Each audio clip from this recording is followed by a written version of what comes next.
अब आप देख रहे हो जितने भी बच्चे हैं परमात्मा की शरण में आए गए हैं, किसी के घर पर मोबाइल चल रहा है, किसी के घर पर कोई टीवी में सीडी लगा रखी है और आरती हो रही है, सिमरन चल रहा है।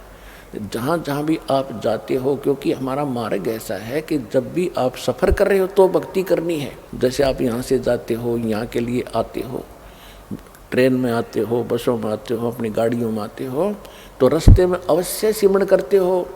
कोई सुबह का समय हो गया, सुबह की आरती को, दोपहर की, फिर शाम की, दिन में मंत्र। तो इस तरह ये पूरे वातावरण में ये परमात्मा की यथार्थ भक्ति है, ऐसी फैल रही है, ये पूरे विश्व में जा रही है। और अभी तक विश्व के अंदर ये गाने बजाने, बकवाद, चर्चा और ये जो निंदा चुगली, इस तरह की बातें, जो विचार विमर्श होते हैं, ये वायुमंडल में घूमते रहते, शब्द खंड नहीं होता। और अब ये वचन चलेंगे परमात्मा की सतवाणी के, सिमरन करने से आपको तो ताकत आती ही है। वो जो बाहर निकलता है एक मंत्र, उपदेशी पूर्ण संत से लेकर फिर जाप करते हो, बाहर निकालते हो, तो वातावरण में फैलता है। तो इस प्रकार ये सारे मालिक की वाणी चलती है। तो ये वो जो वचन पहले समाज में घर कर चुके हैं, सबके दिमाग बदले हुए हैं, माया की जोड़ तोड़ में लगे हुए हैं, उनके अंदर फिर कुछ संतोष आने लगेगा।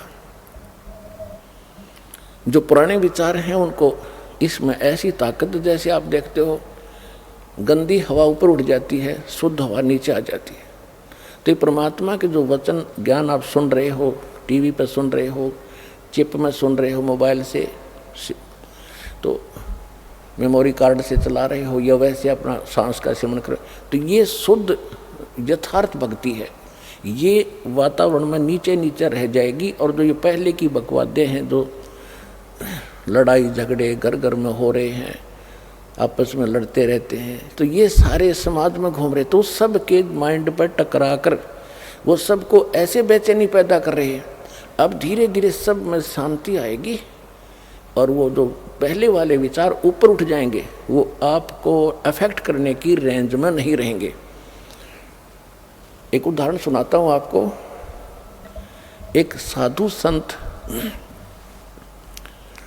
अपनी किसी शिष्या के घर चला गया। उस माई के घर पर उसकी बहन आई हुई थी और उसकी बहन की लड़की विधवा हो चुकी थी।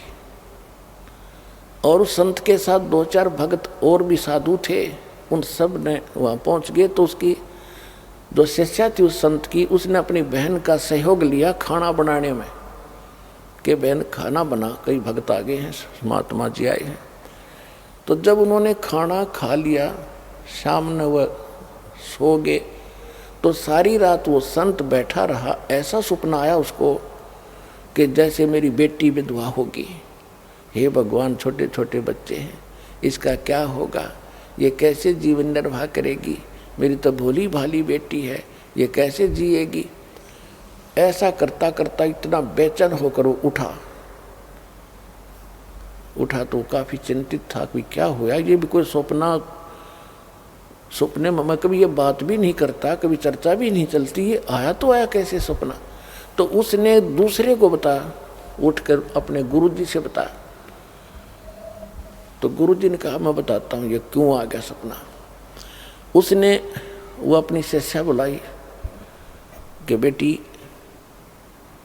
ये खाना किसने बनाया था आज रात का, कि मेरी बहन ने बनाया था गुरुजी, तेरी बहन को बुलाना। क्या तेरी बहन को कोई ऐसी दुर्घटना घटी है उसके घर पे, कोई ऐसी घटना घटी है, कोई दुख है उसको? हाँ जी, बहुत भारी दुख है उसको, उसकी बेटी विधवा होगी अभी 1 महीना पहले और बहुत दुखी रहती है। अब वो बहन खाना बना रही थी और मंदिर से सिमरन वो हो रहा था, मेरी बेटी का क्या होगा, छोटे छोटे बच्चे, हे भगवान कैसे निर्वाह करेगी। अंदर से घड़ी दुखी थी। तो वो खाने में प्रवेश हुआ और वो खाना उसने खाया तो उसमें भी वो उचाटी पैदा कर दी। तो ये सूक्ष्म विचार आपको ऐसे प्रभावित किए हुए हैं और ऐसी ही प्रेरणा सब में बनी हुई है। सपने में नो दुखी और वह जागृत में दुखी है ही, सबको मालूम है, कोई जीव सुखी नहीं। तो परमात्मा की ये जो वाणी अब चल रही है ये बहुत प्रचुर मात्रा में होगी और ये फिर क्या करेगा, पूरा वातावरण ऐसे चेंज होगा, ये ऊपर चले जाएंगे जो दूसरे वचन हैं जो आज तक सुनते रहे।